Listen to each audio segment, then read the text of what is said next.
ஆண்டவராகிய இயேசு கிறிஸ்துவின் நாமத்தினாலே உங்களை வாழ்த்துகிறேன். லோகோஸ் வேதாகம பாடசாலையின் மூலமாக வாரந்தோறும் ஒரு வேதாகம உண்மைகள் என்ற நிகழ்ச்சிக்கு உங்களை அன்போடு கூட வரவேற்கிறேன்.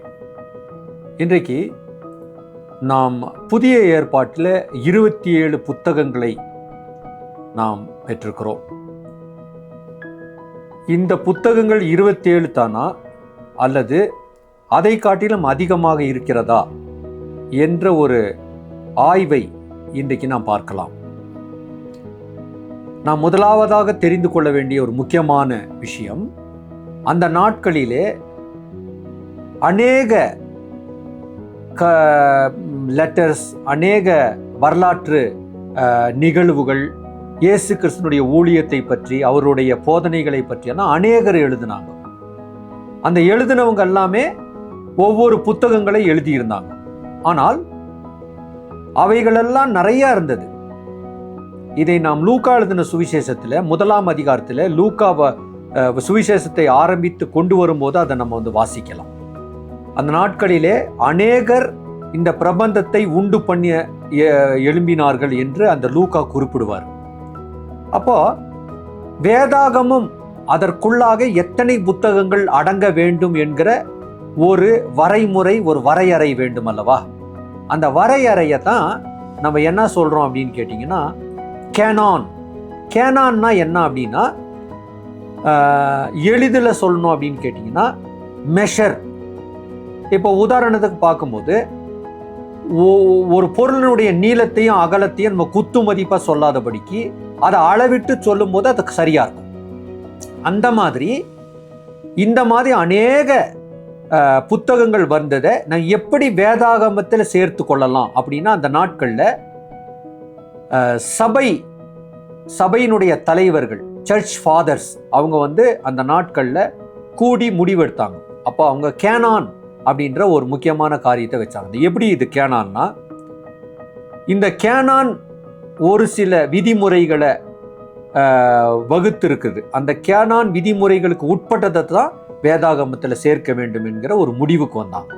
அதன்படி இது தேவனுடைய தீர்க்கதரிசிகளாலே அல்லது தேவனுடைய வல்லமை பெற்றவர்களாலே எழுதப்பட்டதா? முதல் கேள்வி. இரண்டாவது, இது தேவனுடைய கிரியைகளை ஆமோதிக்கிறதாக அல்லது அவருடைய கிரியைகளை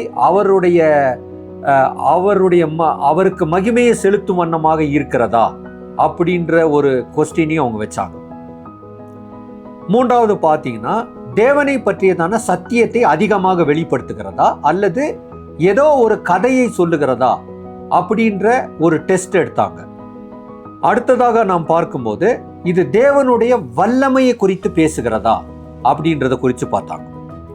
அடுத்த கடைசியா பார்க்கும்போது தேவ ஜனங்கள் எல்லாராலும் இது ஏற்றுக்கொள்ளப்படுகிறதா, முழு மனதோடு ஏற்றுக்கொள்ளப்படுகிறதா அப்படின்ற ஒரு முக்கியமான விதிமுறையும் கருத்தில் கொண்டு தான் அவர்கள் என்ன பண்ணாங்கன்னா, இந்த கேனனைசேஷன் ஆஃப் ஸ்கிரிப்சர் அப்படின்னு, அதாவது வேதாகம புத்தகங்களை எப்படி உள்ளடக்குவது வேதாகமத்துக்குள்ளன்ற ஒரு முக்கியமான முடிவுக்கு வந்தாங்க. அதன்படி கிபி 367ஆம் ஆண்டு அத்னேசியஸ் என்று சொல்லக்கூடிய ஒரு சபை தலைவர், அதாவது சர்ச் ஃபாதர் என்ன பண்ணார் அப்படின்னு கேட்டிங்கன்னா, அவர் தான் புதிய ஏற்பாட்டில் 27 புத்தகங்களை உள்ளடக்கிய ஒரு தொகுப்பை முதலாக வெளியிடுறார்.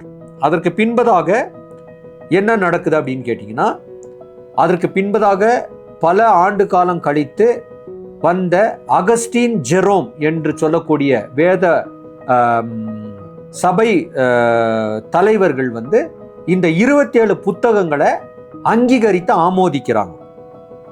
அதற்கு பின்பதாக பார்க்கும்போது ஒரு முக்கியமான ஒரு நிகழ்வு 393 இப்போ என்கிற ஒரு சினாடு கூடுது. த சினாட் ஆஃப் இப்போ. இந்த சினாட் ஆஃப் இப்போல இந்த கூட்டத்தில் முக்கியமான சபை தலைவர்களெல்லாம் சேர்ந்து அவர்கள் முடிவெடுக்கிறாங்க. இது எத்தனாம் வருஷம்னாக்கா கிபி 393. இந்த 393 இந்த கவுன்சில் ஆஃப் இப்போல பார்த்தீங்கன்னா புதிய ஏற்பாட்டில் 27 புத்தகங்களை அவர்கள் அங்கீகரித்து ஆணையிடுறாங்க. அதன்படி அநேக புத்தகங்களை தள்ளிவிட்டு 27 முக்கியமான புத்தகங்களை அவர்கள் புதிய ஏற்பாடு என்று சொல்லி அவர்கள் அறிமுகப்படுத்துகிறார்கள். அதுதான் இன்று வரைக்கும் நம்முடைய கரங்களில் இருக்கிற புதிய ஏற்பாடு. அப்போ அநேக புத்தகங்களை அவர்கள் தள்ளிவிடுகிறார்கள். அந்த தள்ளிவிட்ட புத்தகங்கள் ஏறத்தாழ 11க்கு மேல. இந்த புத்தகங்கள் எல்லாமே புதிய ஏற்பாட்டில் இயேசு கிறிஸ்துனுடைய வரலாறு, இயேசு கிறிஸ்து பேசினது, இயேசு கிறிஸ்து நடந்தது, இன்னும் பலவிதமான சபை நிகழ்வுகள் எல்லாத்தையும் எழுதியிருக்கிறாங்க. ஆனால் அவைகள் எல்லாமே இந்த புதிய ஏற்பாட்டில் இந்த விதிமுறைகளுக்கு உட்படாததுனால அவைகள் தள்ளி வைக்கப்பட்டது.